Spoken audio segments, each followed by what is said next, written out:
வணக்கம். நான் உங்கள் ஷிவி. இன்னைக்கு நம்ம பார்க்க போறது கிராமத்து சிக்கன் உப்பு கறி.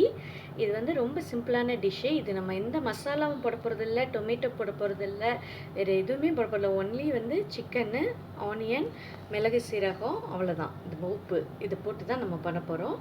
இது வந்து சிக்கன் வந்து நல்லா இந்த மாதிரி சின்ன சின்னதா வந்து நறுக்கி வச்சிருக்கேன். ஓகே, இப்போ நம்ம எப்படி செய்கிறதுன்னு பார்ப்போம். ஓகே, இப்போ நான் ஆயில் ஊற்றி இப்போ கொஞ்சம் சூடாயிருச்சு. இப்போ ஆனியன் போட போகிறேன். இதுக்கு கொஞ்சம் நிறைய ஆனியன் போட்டால் தான் நல்லாயிருக்கும். நான் பாருங்கள், ஒரு பவுல் நிறைய ஆனியன் எடுத்திருக்கேன். எவ்வளோக்கு எவ்வளோ ஆனியன் போடுறோமோ நல்லாயிருக்கும்.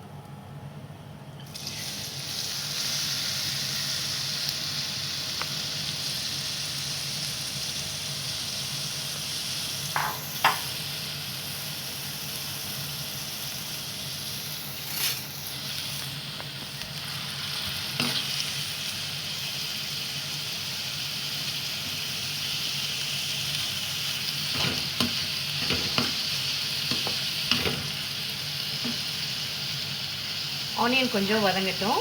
நம்ம வதங்கினோடனே தான் நம்ம வந்து சிக்கன் போடுவோம். லைட்டாக வதங்கணும், இன்னும் கொஞ்சம் நல்லா வதக்கணும். ஓகே, பாருங்கள் நான் இப்போ எவ்வளோ ஆனியன் போட்டிருக்கேன்னு.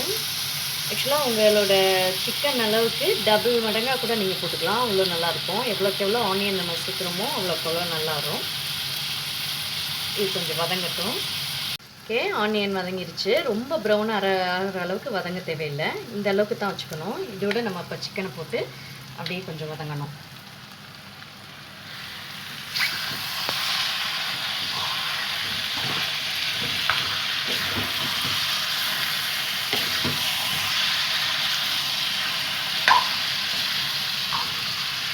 நல்லா கலக்கி விடுங்க.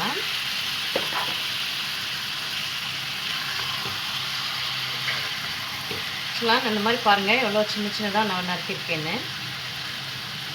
ஆக்சுவலாக இது வந்து தொடப்பகுதி, இந்த கால் பகுதியெல்லாம் போட்டால் நல்லாயிருக்கும். கொஞ்சம் எலும்போடு போட்டாலும் நல்லா தான் இருக்கும். ஆனால் எலும்பு பாருங்கள், உங்களால் ரொம்ப கட் பண்ண முடியாதுன்னா போட்டுக்கலாம். கொஞ்சம் பெருசாக போட்டுக்கலாம். அந்த மாதிரி பட் முடிஞ்ச அளவுக்கு இந்த மாதிரி சின்ன சின்னதாக வெட்டி வச்சுக்கோங்க.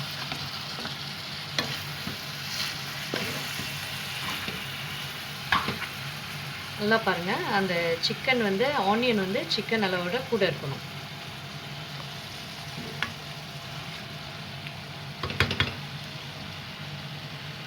ஓகே, இப்போ நம்ம வந்து உப்பு, கருவேப்பிலை போட்டுக்கலாம்.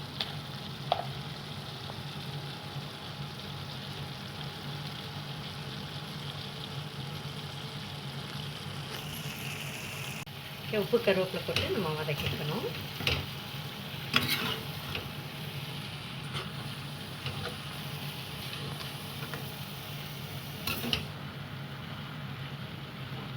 இப்போ அவ்வளோதான். இது கொஞ்சம் நேரம் அப்படியே நம்ம வந்து ஒரு மூடி போட்டு கூட வைக்கலாம்.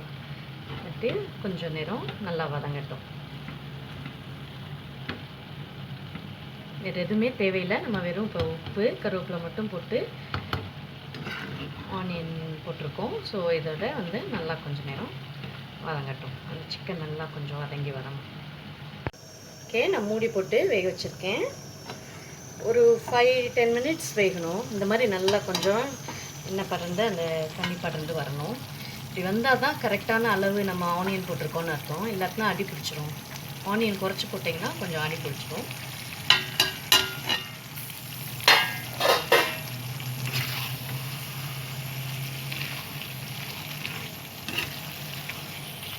ஓகே, இப்போ நம்ம வந்து மிளகு சீரகம் அரைச்ச மிளகு சீரகத்தை போட்டுடலாம்.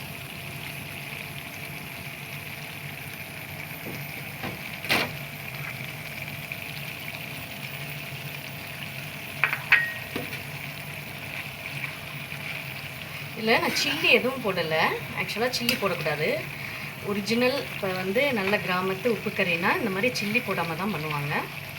நம்ம பட்டை மிளகா வேணும்னா போடலாம். பட் ஒரிஜினலாக உங்களுக்கு வேணும்னா இந்த மாதிரி தான் பண்ணணும். கொஞ்சம் மிளகு சீரகம் வேணால் இன்னும் நிறைய நீங்கள் போட்டுக்கலாம். உங்களுக்கு காரம் நிறையா வேணும்னா மிளகு சீரகம் நிறைய போட்டு தயிர் சாதத்துக்கு சாப்பிட்டா ரொம்ப நல்லாயிருக்கும்.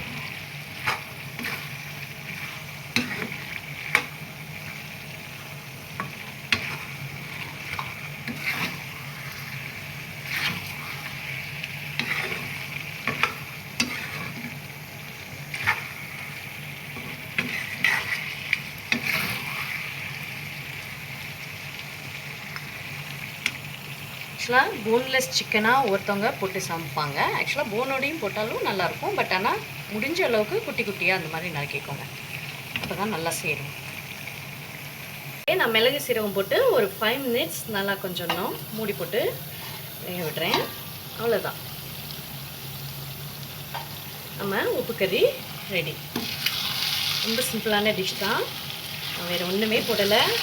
ஆனியன், நீங்கள் வந்து இதில் சின்ன வெங்காயம் போட்டு பண்ணிங்கன்னா இன்னும் நல்லாயிருக்கும். ஆக்சுவலாக நான் பெரிய வெங்காயம் தான் போட்டேன், பட் எதுனாலும் ஓகே தான். ஆனியன், சிக்கனு, மிளகு சீரகம், உப்பு, கருவேப்பிலை நம்ம போட்டுக்கலாம். அவ்வளோதான். ஸோ நம்ம உப்பு கறி ரெடி. ஓகே, சூப்பரான கிராமத்து சிக்கன் உப்பு கறி ரெடி. நீங்களும் இதை வந்து கண்டிப்பாக ட்ரை பண்ணி பாருங்கள். சூப்பராக இருக்கும். சிக்கன் கறிக்கு சூப்பராக இருக்கும். தயிர் சாதத்துக்கு அதை விட இன்னும் நல்லாயிருக்கும். கண்டிப்பாக அதை ட்ரை பண்ணி பாருங்கள். பிடிச்சிருந்தா லைக் பண்ணுங்கள், ஷேர் பண்ணுங்கள், கமெண்ட் பண்ணுங்கள், சப்ஸ்கிரைப் பண்ணுங்கள். தேங்க்யூ.